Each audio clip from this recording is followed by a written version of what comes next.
This week on Vaticano, travel to the 2020 Expo in Dubai to celebrate the National Day of the Holy See. Learn about the life of St. Francis Xavier as the Church commemorates the 400th anniversary of his canonization. And join us on a journey to the Lenten station churches in Rome. For this and more, Vaticano starts now.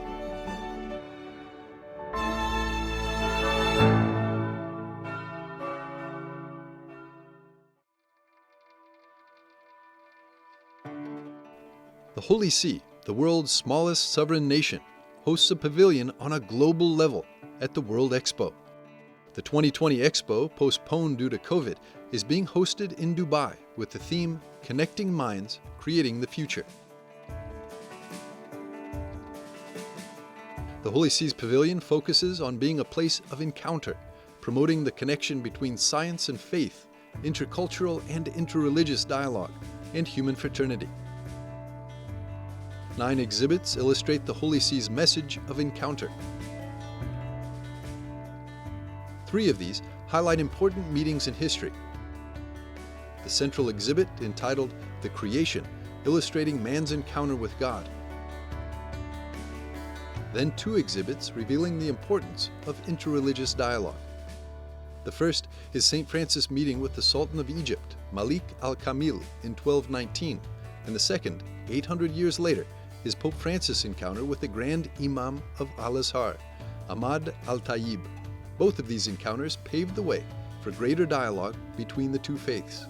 The Holy See's pavilion strives to help break down walls that divide and separate people, and encourages building bridges that connect different faiths, cultures, and countries.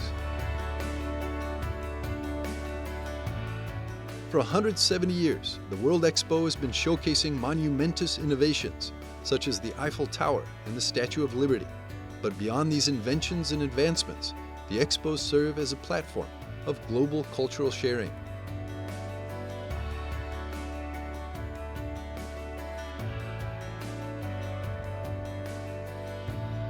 Towards the close of the Expo, the National Day of the Holy See will be celebrated in Dubai on March the 19th.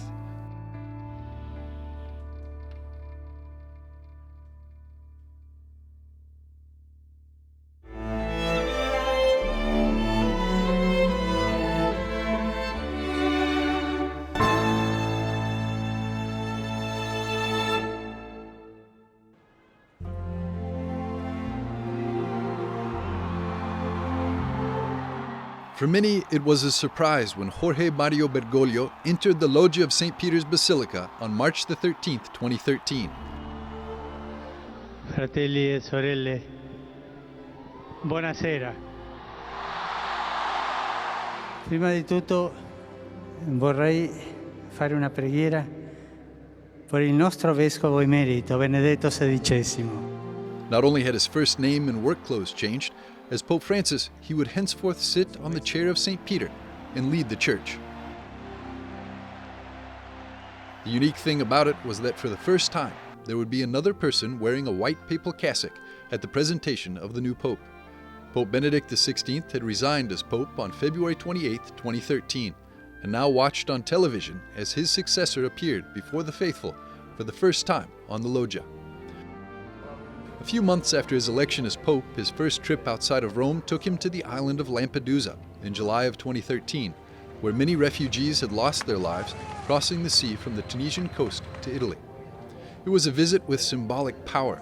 With about 10,000 refugees and islanders, Pope Francis celebrated Holy Mass, spoke out against the globalization of indifference, and called on European leaders to act. Just a little later, the Pope flew to Rio de Janeiro, Brazil, for the 28th World Youth Day, where young people from all over the world welcomed the newly elected Pope.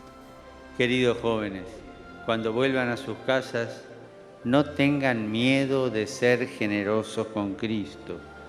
The Holy Father called on Catholic youth to make a mess of solidarity, hope, and faith in Jesus Christ. Pope Francis has continued the tradition of his 2 predecessors and visited the faithful in the Americas, Europe, Asia, and Africa, encouraging the faithful and urging them to stand up against injustices. all'inizio non si capiva bene. While observers and journalists have been at times puzzled over what Pope Francis has meant by certain messages and interviews, his statements on the protection of life are clear and direct. De dirigirme a la Asamblea General en su 70º aniversario. For example, in September of 2020, the Pope didn't hesitate to remind the UN General Assembly about the need to protect both the mother and the unborn child, expressing how disturbing it is to see how easy and convenient it has become for some to deny the existence of a human life. Another major challenge of this time for the Holy Father is the fight against the abuse crisis within the Church, by continuing the cleansing of the Roman Curia and applying the measures started by Pope Emeritus Benedict XVI. L'impegno di rendere giustizia alle vittime degli abusi operati dai suoi membri. 9 years since the beginning of his pontificate, Pope Francis' tasks have not gotten easier. Whether it's the abuse crisis, the decline of Christian values in Europe and the Americas, the persecution of Christians in many countries, or the war in Ukraine, which in a sense seems to be on the Pope's doorstep. Pope Francis' voice continues to be one of encouragement and of proclamation of the gospel. A tutti auguro una buona domenica. Per favore, non dimenticatevi di pregare per me.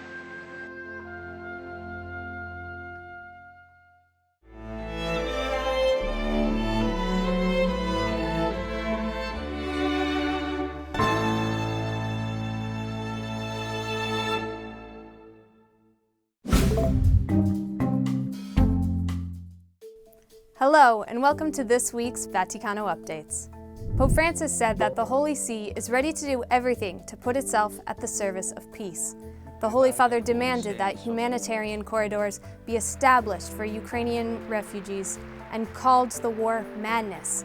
The Vatican's almoner, Cardinal Konrad Krajewski, together with Cardinal Michael Czerny, traveled to Ukraine to offer help and show the closeness of Pope Francis to the people. Cardinal Rainer Maria Volki has offered his resignation as Archbishop of Cologne to Pope Francis. In his Lenten pastoral letter on March 2nd, Cardinal Volki explains that his personal decision developed during his 5-month sabbatical, which ended last Ash Wednesday. He reflected on his actions and the situation in the Archdiocese of Cologne, and he said that he is mentally and physically exhausted. The cardinal was unjustly accused with mishandling of clerical sexual abuses in his diocese. Both an independent report with external experts and a Vatican apostolic visitation proved that he did not commit misconduct, but made major communication mistakes. Cardinal Volki says he wants to restore trust and hopes that Pope Francis will take the right decision whether to accept or reject the cardinal's resignation. The Vatican's Congregation for Religious Orders has called on all men and women of consecrated life to pray for peace in Ukraine. In a letter released by the congregation last week, communities are asked for unceasing prayer and gestures of peace.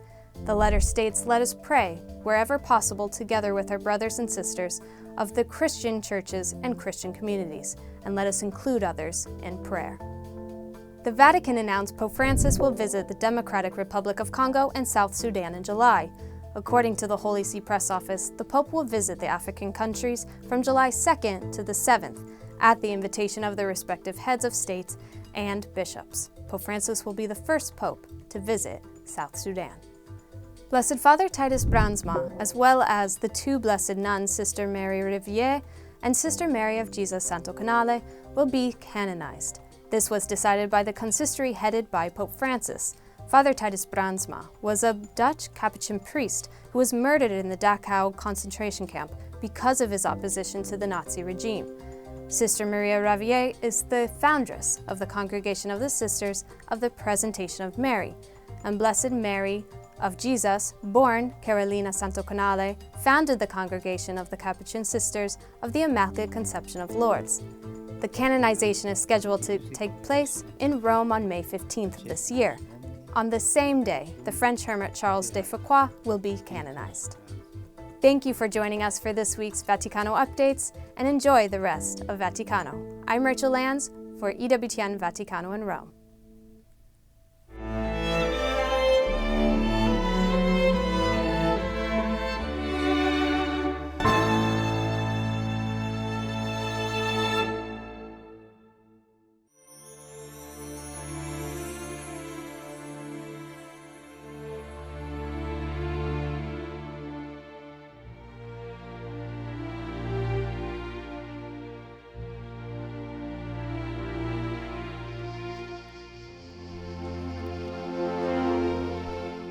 St. Francis Xavier comes to life in a new EWTN docudrama, St. Francis Xavier, to the End of the Earth.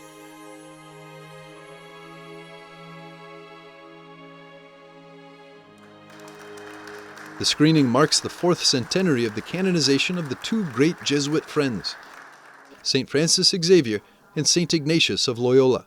The docudrama is produced by Cristiana Video in collaboration with EWTN, written and directed by Daniela Gurrieri. It was really interesting to enter in the origin of the Society of Jesus, also to understand St. Francis Xavier, of course the friendship with Ignatius of Loyola. And we decided to reenact also their first meeting, because it is nice to see also the difficulties that St. Francis Xavier had towards St. Ignatius of Loyola. At the beginning, he didn't want to be a friend of his, so he rejected him. So it is nice to see also the work of the spirited work of St. Ignatius of Loyola that he did on him, and how this friendship was born little by little. I believe that the time has come for me to do the spiritual exercises. Francis. This atmosphere of friendship reached beyond the film and also extended to the actors and the crew. Guglielmo De Simone, who played St. Ignatius, says that the whole process was a fun and enriching experience. It has been a very funny period. During the working week, I could meet so much beautiful people. It has been a very great experience. St. Francis Xavier was brought to life for the film by Indri Ketesa Shiroka, a young Albanian actor. Indri shares that this role helped him to come back to the faith. Lord, what do you want from me? In the years, let's say I was going a little bit far from the faith, and trust me, this movie has made me close to my faith, to my being Catholic, and his figure, and has been a guide, a light for me to follow, and I think I will always keep this role in my mind, in my heart, in my body, and in my soul. The head of the Vatican Dicastery for Communications, Paolo Ruffini, shares that this docudrama is a reminder of the power of the sacrament of baptism. I found very impressive the words on the baptism, on the importance of being baptized to establish a never-ending link with God. And I think we have to rediscover the importance of being baptized, of being one, and to build the unity of the human being all over the world by conversion. When he is baptizing plenty of people in India, and that feeling of being so tired, but that which is beautiful, as we saw in the movie, like to be tired about the missionary work, like after baptizing, after bringing God's word all over the world. The premiere was held in the rooms of the Church of the Gesù in Rome, which is a very important place for the Society of Jesus and for both St. Ignatius and St. Francis Xavier. We are very happy to be here because just above us we have the tomb of St. Ignatius of Loyola on one side, and opposite there is the arm of St. Francis Xavier. The rest of the body is in India, in Goa.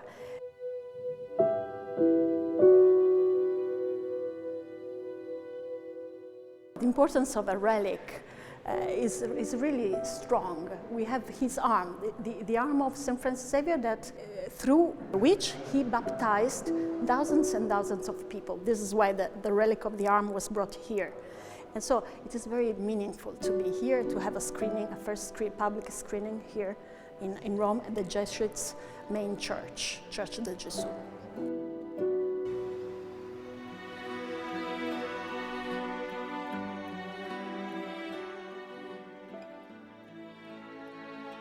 Together with St. Francis Xavier and St. Ignatius, St. Teresa of Jesus, founder of the Carmelite Reform and a female doctor of the Church, St. Isidore the Laborer, a patron saint of Madrid, and the Roman saint, St. Philip Neri, founder of the Oratorians, are also celebrating their 400th canonization anniversary.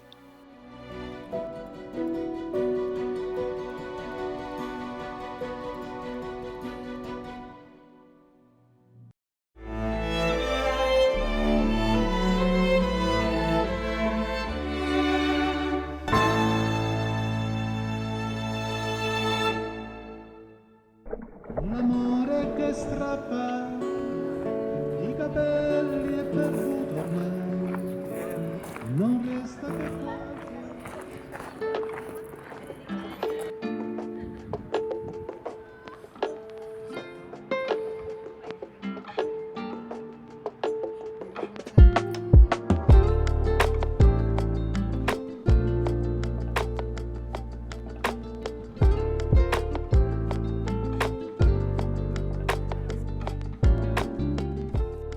Welcome to this travel video. We are in an iconic park in Rome known as the Orange Garden. This park is next to a church, the Church of Santa Sabina, which, if you had watched previous Vaticanos, that is where the Lenten Station Church's pilgrimage begins.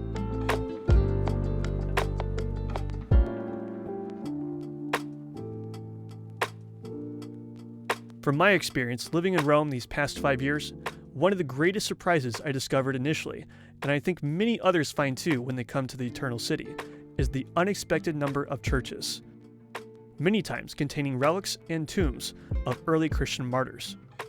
When you visit the early churches in particular, you are walking in the footsteps of early Christians. Amidst all the buildings of ancient Rome, Christians were making walking pilgrimages to these tombs of the martyrs even before the legalization of Christianity. In the 4th century, once churches had been built to mark these places, the tradition of visiting a designated church on each day of Lent began. The exact order of churches was then codified by Pope Gregory the Great in the 7th century. Covering 40 churches in this one video is going to be difficult. So what we've done is come up with a plan to cover as many as possible, as efficiently as we can. Okay, so this is a standard paper map of the Eternal City that you can pick up at the tourist office. And while it's still useful, there are other ways to help us decide how we want to start and where we want to go. What we've done is created a customized Google map where you can find all 40 of them virtually. If you're watching this program online, you can find the link to the map in the description. Let's get this Lenten pilgrimage started. After visiting the Basilica of Santa Sabina, we walked 10 minutes downhill from the Aventine to the Basilica of San Giorgio al Verabro.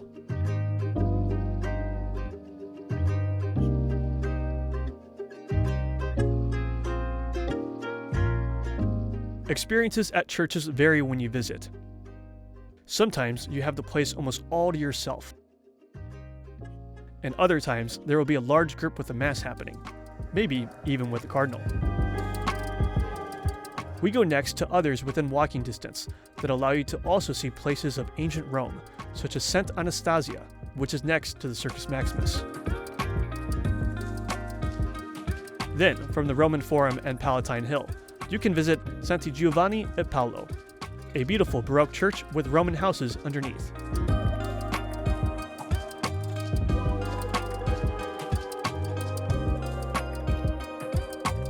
Down the road from the Colosseum, there is the Basilica of San Clemente. Here you'll find a gold mosaic of Christ crucified and the relics of the 4th Pope after St. Peter, Pope St. Clement I.